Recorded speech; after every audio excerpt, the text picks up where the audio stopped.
Волчица лежала в логове. Она совсем не поднимала голову, ее глаза были полны слез. С тех пор, как она потеряла своих волчат, жизнь для нее перестала существовать. Волк несколько раз приносил ей добычу, но она даже не посмотрела в его сторону. Она медленно и тихо умирала от тоски. Огромный волк, вожак стаи, отрешенно ходил по лесу. Он не знал, чем помочь своей подруге, пока он не наткнулся на маленького щенка, который сидел на лесной дороге. Он жалобно пищал и звал на помощь. Как он оказался в лесу, неизвестно. Скорее всего, люди просто выбросили его. Для некоторых это проще, чем любить, ухаживать и заботиться. Хорошо, что еще к дереву не привязали, а то и такое может быть. Матерый волк подошел к малышу и стал его обнюхивать. От щенка еще пахло человеком, значит, он здесь недавно. Волк не знал, что с ним делать, но интуиция подсказала хищнику, что нужно отнести детеныша в логово. Он аккуратно, как будто это его ребенок, взял щенка зубами и понес к своей волчице. Малыш, жадно захлебываясь, стал сосать молоко, а волчица с такой же жадностью и нежностью начала вылизывать мягкую шерстку детеныша. Она вновь почувствовала себя матерью. Этот маленький серый комочек смог заполнить пустоту в ее сердце. По ее телу опять разлилась теплота, прямо как тогда, когда под ее теплым животом спали ее волчата.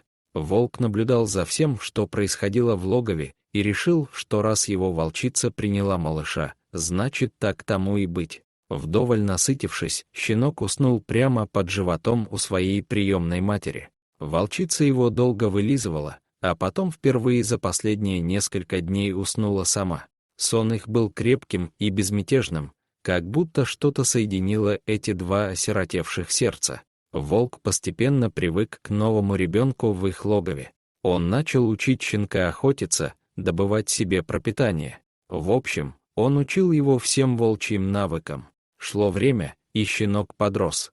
Он был внешне даже чем-то похож на волка и имел волчьи повадки, но вожак прекрасно понимал, что из собаки никогда не получится волк, и стая его не примет. Тогда волк принял единственно правильное решение — отнести щенка к людям. До ближайшей деревни было недалеко, и с утра, взяв щенка за загривок, вожак отправился в путь. Он часто останавливался, чтобы передохнуть, а малыш никак не мог понять, что происходит, и жалобно скулил. Вдали показались деревенские огороды. Волк дождался удобного момента и проник на человеческое подворье почти незамеченным. Он оставил своего приемного сына в каком-то ближайшем дворе и стал издалека наблюдать, что будет дальше. Щенок бегал по двору и громко скулил, он звал своих приемных родителей, но их нигде не было. На эти звуки выбежал мальчишка и остановился, увидев у себя во дворе такое чудо. Он подхватил малыша на руки и прижал к себе. Тихими добрыми словами он начал успокаивать щенка и гладить его по голове. Мальчик побежал домой со своей находкой, а серый хищник вернулся в лес к своей волчице, спокойный за судьбу своего приемного сына. А у них с его верной подругой будут еще волчата, он в этом не сомневался. Мальчик забежал в дом с собакой на руках. «Папа, смотри, кого я нашел! Да это же настоящая породистая охотничья собака!» — удивленно произнес отец. «Где ты его взял?» Отец парня был известным в тех краях охотником. «Наверное, кто-то подбросил нам его во двор. Давай оставим щеночка себе». Не унимался сын. «Это будет моя собака. И только моя. Можно, папа?» И сын посмотрел в глаза отца умоляющим взглядом. Щенок лизнул мальчика в нос и прижался к нему еще сильнее. С тех пор прошло несколько лет, щенок вырос и превратился в отличную охотничью собаку. Равных ему во всей округе не было, сказывалось все-таки волчье воспитание, правда, об этом никто не знал. Он был беспощадным на охоте, и все остальные охотничьи собаки отдавали ему должное, потому что чувствовали его превосходство. Единственное, что смущало охотника, это то, что пес совершенно отказывался охотиться на волков. Семья охотника обожала этого пса. Он очень быстро стал у них не просто собакой, а настоящим членом семьи, поэтому ему прощали эти непонятные для людей особенности. За это время подрос и мальчик, они с псом были неразлучны, и отец стал часто брать сына с собой на охоту. Этой весной в волчьем логове царило полное счастье и гармония. Волчица принесла 3 маленьких волчат. Слепые и мокрые, они тихо пищали. Волчица облизывала их и по-своему успокаивала. Волчата быстро росли, и молока им уже не хватало. В поисках добычи волк постоянно рыскал по окрестностям, надолго оставляя свою подругу одну с потомством.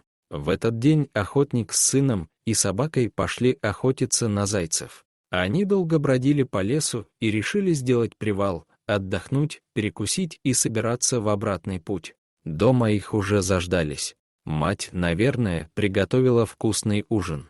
За разговорами они совершенно не заметили, что вышли к волчьему логову. Хотя собака вела себя очень странно.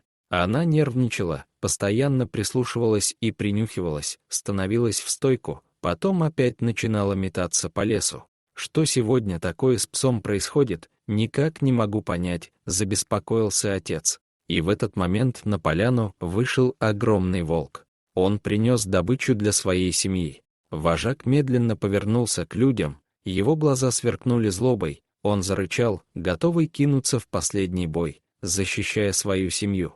Сейчас решится, кто выживет, человек или дикий зверь. Охотник вскинул ружье, и вот должен был раздаться выстрел. Но тут произошло самое неожиданное. Между хищником и человеком неожиданно встала собака. Она как будто закрывала волка своим телом. Та самая охотничья собака, которая должна была броситься на зверя, чтобы защитить жизнь своего хозяина. «Отец, не стреляй!» — закричал мальчишка. «Ты убьешь мою собаку!» И мужчина опустил ружье. Волк стоял неподвижно и втягивал ноздрями чистый весенний воздух. Он чуял такой знакомый и родной запах своего приемного сына. «Неужели это он?» — подумал вожак. Пес тоже узнал свою приемную семью. Он понял, что в логове сейчас находится его мать, та, которая вскормила его своим молоком и не дала погибнуть в лесу голодной смертью.